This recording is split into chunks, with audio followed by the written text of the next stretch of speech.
Hi everybody, welcome back to Cooking Club. This is week 3 of Cooking Club now, and today I'm going to be making some flapjacks. We only need 4 ingredients for this recipe, which is really cool. So you need 170 grams of butter, 170 grams of brown sugar, you need 270 grams of oats, and you need a pinch of salt. That's all you need, and then anything else is extra. So first thing we do is obviously make sure we've got our ingredients together, and we need to make sure that this recipe you have an adult for the whole time, because we're going to be doing some things over the stove today and over the hobs and in the oven. So first step is to melt your butter on the hob. I've just done mine already so it's nice and prepared. So I've melted my butter just on a low heat. You don't want it on super high because it will just burn it. So you just melt on maybe like a very low setting. So then after you've done that, you put in your sugar. Now you need to do this really slowly. I don't think I'm going to, because otherwise it's all going to clump together.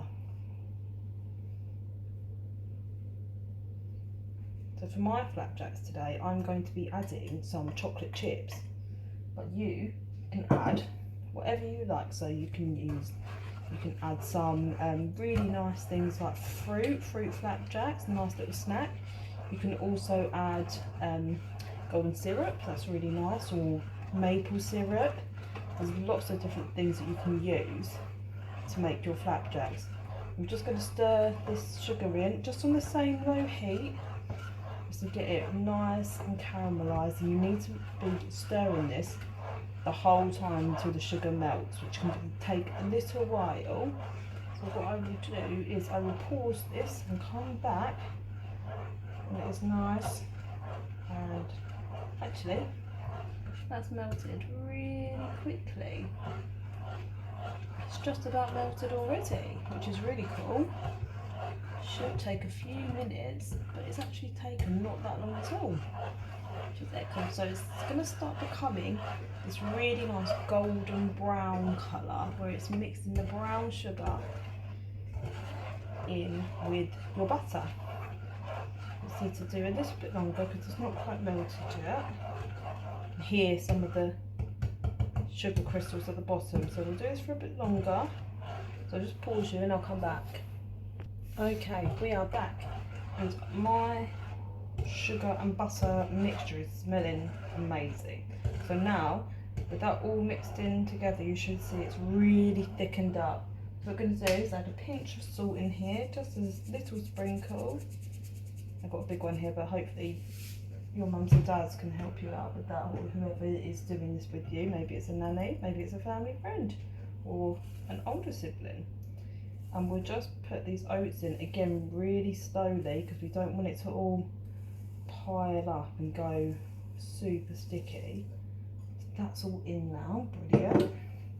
And we're going to stir it until it's all really mixed together and makes a super sticky concoction. So a super sticky mixture. Make sure you're getting it all mixed together over this stove. You still need it. I probably will turn this down a little bit, maybe to a number 2, just while you're stirring it all in and keeping it nice and wet, because you want it quite wet for it to all stick together. This would be really handy if you've got golden syrup. Be extra good to golden syrup or honey to mix this all together, because it's going to become so sticky and gooey when you mix it all together. Excellent. So mine's really starting to come together nice and mixed. I'll just show you. So mine's all coming together in this lovely golden colour, all mixed in together here. Nicely does it. So we're popping that down here, and we are going to continue stirring, making sure that our heat's on nice and low so we don't burn anything, because we haven't got a lot of like liquid in this. It's just literally butter and sugar. So now I'm going to add some of my chocolate chips. So I'm just going to add a few, just about 20 grams. And I'm going to do 20 grams of dark chocolate as well, because I like a different mixture. And we're going to mix this all up too. This is going to make it taste super sweet and gooey as well if you want to add chocolate into your flapjacks. So it's just going to melt in there and become these nice little sticky chocolate chips inside. This is smelling really good now. So once this is all starting to mix in really well, perfect. What we're going to do is I've got some little trays that are this size. You can use ones like this, you can use one big one. And what I've done is I've greased them already, which is what we've always done so far. I'm just going to spoon them in. I've got two just in case I've done enough for two, but I think we might be okay with one.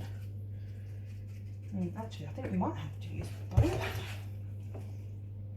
We'll see. So these flapjacks, we need to make sure, I've used a spatula like this one because it's got a flat edge.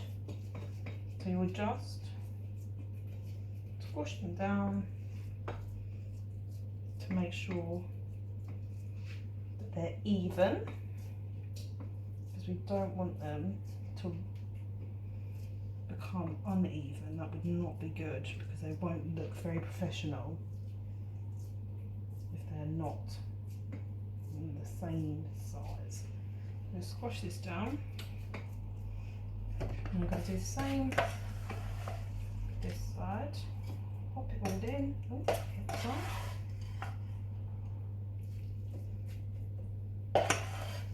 Not even. Let's see how much.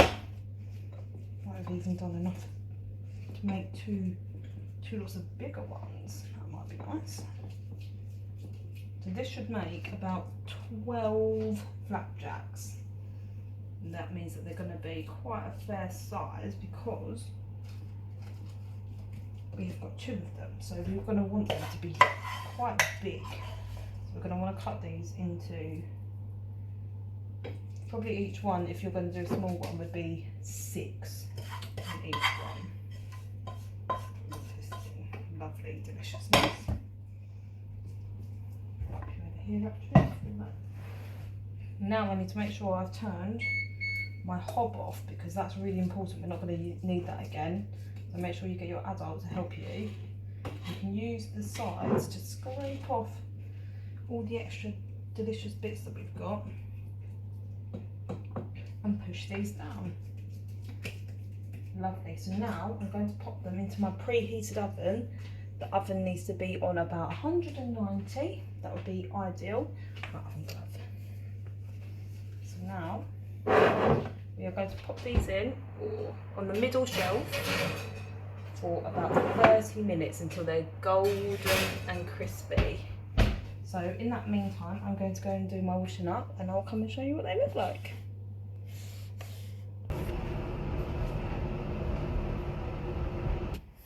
Okay guys, welcome back. So I have just taken these out of the oven. They've been in there for half an hour. So now I'm going to leave them for 10 minutes just to cool down enough and get really hard now it's all cooked. And then I'm going to come back and cut them. So see you in about 10 minutes. Hi guys, so we're back 10 minutes after we have finished taking our flapjacks out of the oven. They should look something like this. So what I'm going to do now is I'm just going to cut it in 1, 2, 3. So 2 ways there and 1 down the middle to give me 6 flapjacks. So then I shall have 12 and I'll pop them in place. So I'm just going to do that quickly and then I will come back and show you. They should finally look like on a plate. So final step. So this is what it's like. So I've just cut a piece out of there and in a nice square on my plate. So I hope you enjoy making your brownies. Make sure you send me some more pictures and I'll see you next time. Goodbye.